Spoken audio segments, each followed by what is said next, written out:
Afternoon. Here we are. Sunny, beautiful, late July here in Oregon on the McKenzie River. The Caddisfly boys and I are down here having a little test demo drive. This time featuring the new method 8126-4.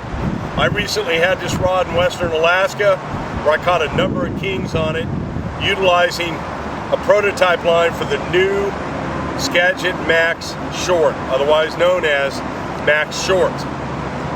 That line in conjunction with this new Gripshooter is a wicked combination for long straight cast, effective with big tips, heavy weighted intruder flies.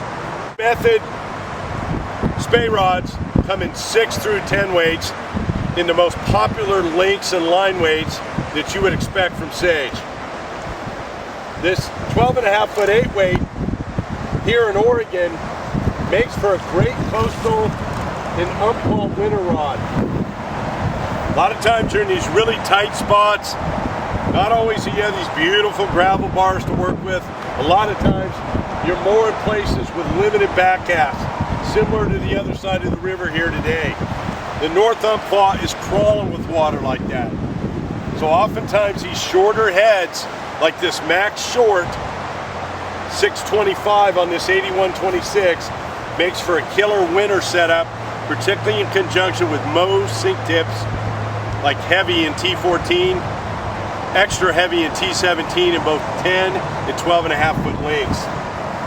The new Gripshooter utilizes the super fast line speed attributes of Slick Shooter combined with handling line for ease of management and identification of your hang over your rod tip, your overhang that gives you your cue card for your next cast.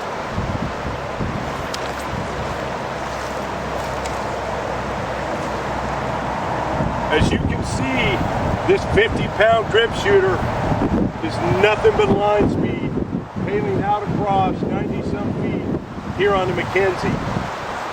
As I strip this in, you can see where the yellow 50-pound leads to the 14 feet of the handling line. Right after that orange comes about 1.5 feet through my hand, I am set up with my overhang.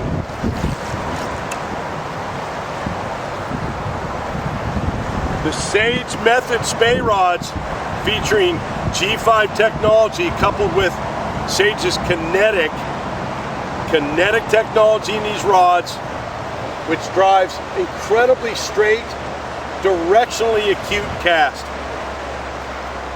The kinetic technology story, whether it's in a single hand rod, a switch rod, or a Spey rod, gets rid of what we call torsional instability, or what I like to call east-west wobble. So when you come into a D-loop with one of these rods, and you are set up to make your cast, where you drive that tip goes, the line's going.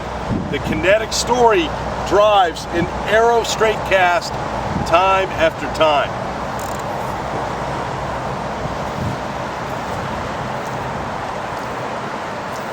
The new Sage Method Spey rods, Skagit Max and Max Short heads, and Gripshooter is a masterful combination to tackle your steelhead challenges this summer and big time this fall.